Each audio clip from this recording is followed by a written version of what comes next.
스가 일본 총리의 뒤를 이을 후보로 거론되는 3인방인 고노다로, 이시바 시게루, 기시다 후미오는 각자의 색깔을 가진 인물로 평가되고 있습니다. 일본의 유권자들은 이들의 장점으로 고노 행정개혁 담당상의 경우 발신력을, 이시바 전 자민당 간사장은 인품을, 기시다 전 자민당 정무조사회장은 개혁의지를 꼽았는데요. 그런데 일본 내 여론조사에서 유추할 수 있듯이 일본인들이 총리감으로 제일 우선적으로 보는 게 있습니다. 그것은 바로 약속을 지키지 않는 한국과 대화하지 않는다는 원칙을 지킬 수 있는 총리라는 것입니다. 극우 중에 극우이며 아베의 지지를 받은 인물인 다카이치 사나에가 다크호스로 급부상한 것도 이 때문이라고 볼 수 있죠. 그런데 일본인들이 단단히 착각을 하고 있는데요. 대화를 할 생각이 없는 것은 한국입니다. 최근 한국 내에서 들려온 소식은 일본인들이 국교를 단절해야 한다는 발언을 할 정도로 열폭하게 했으며 복수의 언론들이 긴급 보도하며 한국이 한일 관계의 불씨에 다시 불을 지폈다라고 평가하기도 했죠.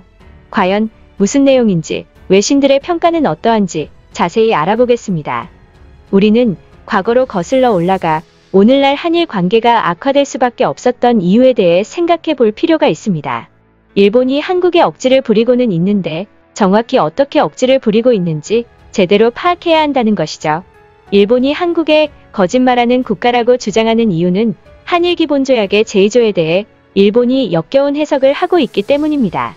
1965년 한국과 일본이 맺은 조약인 한일 기본조약의 제2조에는 1910년 8월 22일 및 그 이전에 대한제국과 대일본 제국 간에 체결된 모든 조약 및 협정이 이미 무효임을 확인한다라는 내용이 있는데 한국과 일본은 이미 무효라는 문헌에 대해 해석을 완전히 달리하고 있는 것이죠.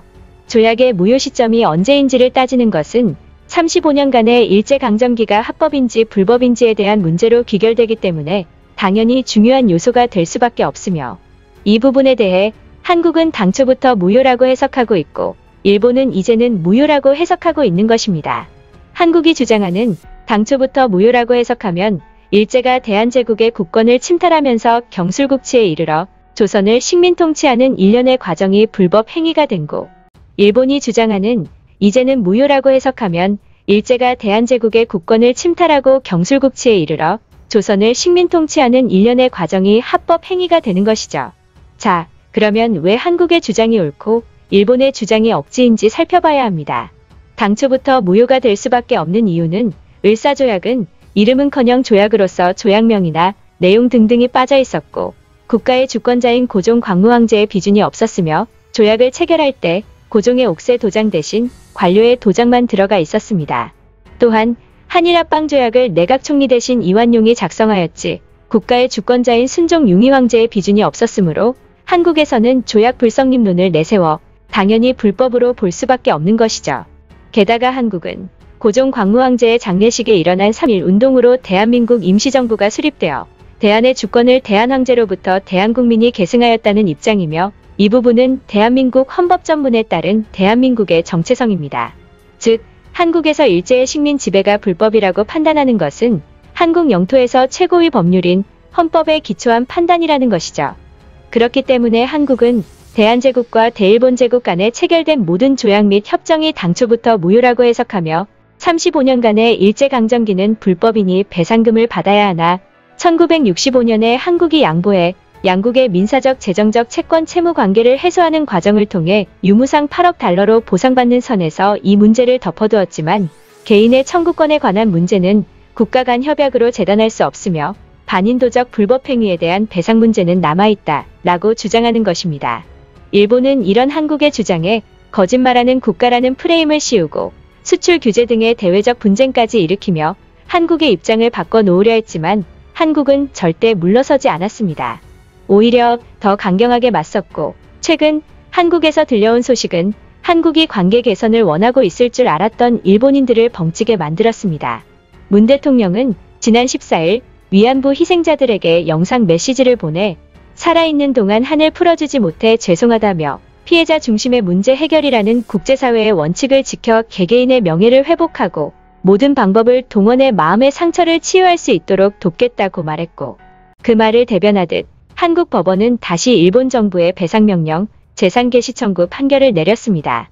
한국 법원은 위안부 등 12명에 대한 배상을 패소한 일본 정부에 명령했고 확정 판결을 둘러싼 일본 정부의 한국의 재산 목록을 기한까지 못을 박으며 내년 3월 21일까지 제출하도록 지시했습니다.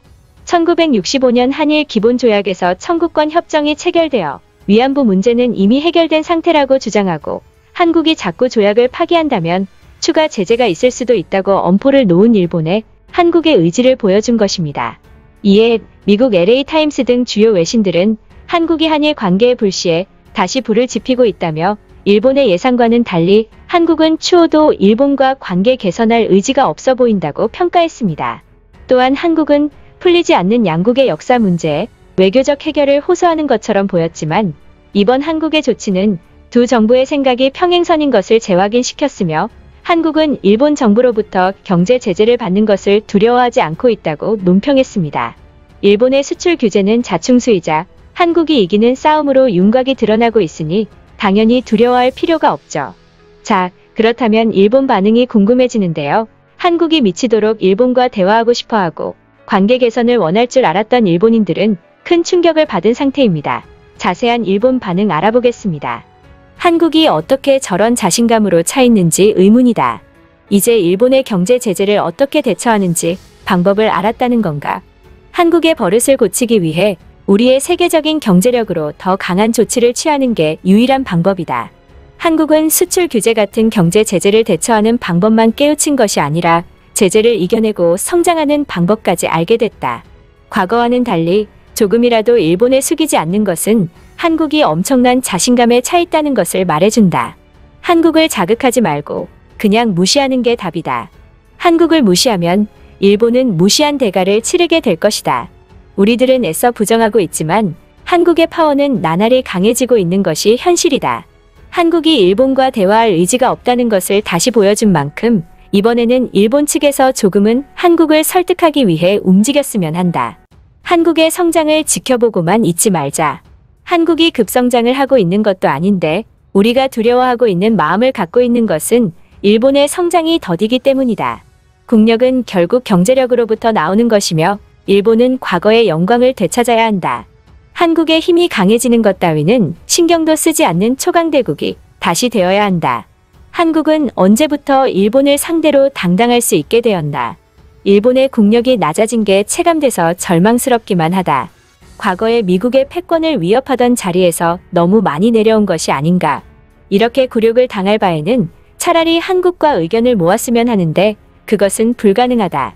어떻게 이 문제를 해결해야 할까? 여기까지 시청해주신 시청자분들께 진심으로 감사하다는 말씀드립니다. 시청자분들의 의견은 영상 제작에 큰 힘이 됩니다. 감사합니다.